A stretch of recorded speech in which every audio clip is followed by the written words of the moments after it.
नमस्कार, आप देख रहे हैं संस्कृति टीवी। महाभारत के युद्ध की समाप्ति के बाद सभी पांडव सशरीर स्वर्ग गए थे। स्वर्ग अर्थात हिमालय के किसी क्षेत्र में जहां इंद्रादि का राज्य था। पांचों पांडव अपना राजपाट परीक्षित को सौंपकर जब स्वर्ग की कठिन यात्रा कर रहे थे, तब इस यात्रा में द्रौपदी भी उनके साथ गई थी। सभी चाहते थे कि हम सशरीर स्वर्ग पहुंचें, परंतु रास्ते में कुछ ऐसा घटा कि एक एक करके पांडव नीचे गिरकर मृत्यु को प्राप्त हो गए। यात्रा के दौरान जब पांडव बद्रीनाथ पहुंचे और वहां से आगे बढ़े तो सरस्वती नदी के उद्गम स्थल पर नदी को पार करना द्रौपदी के लिए कष्टकर हो गया था। ऐसे समय में भीष्म ने एक बड़ा सा चट्टान उठाकर नदी के बीच में डाल दिया। द्रौपदी ने इस चट्टान पर चलकर सरस्वती नदी को पार किया था। कहते हैं कि माना गांव में सरस्वती के उद्गम पर आज भी इस चट्टान को देखा जा सकता है। इसे वर्तमान में भीम पुल कहा जाता है।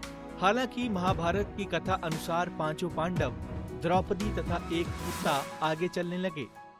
एक जगह द्रौपदी लड़खड़ाकर गिर पड़ी।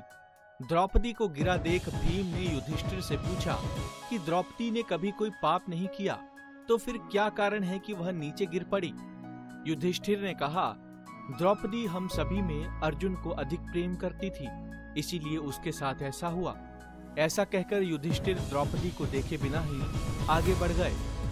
जनश्रुति के अनुसार स्वर्ग यात्रा के दौरान द्रौपदी भीम का सहारा लेकर चलने लगी, लेकिन द्रौपदी भी ज्यादा दूर तक चल नहीं पाई और वह भी गिरने लगी।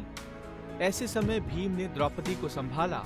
उस समय द्रौपदी ने कहा, सभी भाइयों में भीम ने ही मुझे सबसे ज्यादा प्यार किया है और मैं अगले जन्म में फिर से भीम की पत्नी बनना चाहूंगी। थोड़ी देर बाद सहदेव भी गिर पड़े। तब भीम ने पूछा, सहदेव क्यों गिरा? युधिष्ठिर ने कहा, सहदेव किसी को अपने जैसा विद्वान नहीं समझता था, इसी दोष के कारण गिरना पड़ा। कुछ देर बाद नकुल भी गिर पड़े। भीम के पूछने पर युधिष्ठिर ने बताया कि नकुल को अपने रूप पर बहुत अभिमान था, इसीलिए आज इसकी यह गति हुई है। थोड़ी देर बाद अर्जुन भी गिर पड़े। युधिष्ठिर ने भीम से कहा, अर्जुन को अपने पराक्रम पर अभिमान था। अर्जुन ने कहा था कि मैं एक ही दिन में शत्रुओं का नाश कर दूंगा, लेकिन ऐसा कर नहीं पाए। अपने अभिमान के कारण ही अर्जुन की आज ये हालत हुई है। ऐसा कहकर युधिष्ठिर आगे बढ़ गए। थोड़ा आगे चलने पर भीम भी गिर गए। तब भीम ने गिरते वक्त युधिष्ठिर से इसका कारण पूछा तो उन्होंने बताया कि तुम खाते बहुत थे और अपने बल का झूठा प्रदर्शन करते थे, इसलिए तुम्हें आज भूमि पर गिरना पड़ा। ये कहकर युधिष्ठिर आगे चल दिए। केवल वह कुत्ता ही उनके साथ चलता रहा। युधिष्ठिर कुछ ही दूर चले थे कि उन्हें स्वर्ग ले जाने के लिए स्वयं देवराज इंद्र अपना रथ लेकर आ गए। तब युधिष्ठिर ने इंद्र से कहा, मेरे भाई और द्रौपदी मार्ग में ही गिर पड़े हैं, वे भी हमारे साथ साथ चलें, ऐसी व्यवस्था कीजिए। तब इंद्र ने कहा कि वे सभी शरीर त्याग कर पहले ही स्वर्ग पहुंच चुके हैं, लेकिन आप सशरीर स्वर्ग में जाएंगे। इंद्र की बात सुनकर युधिष्ठिर ने कहा कि यह कुत्ता भी मेरे साथ जाएगा, लेकिन इंद्र ने ऐसा करने से मना कर दिया।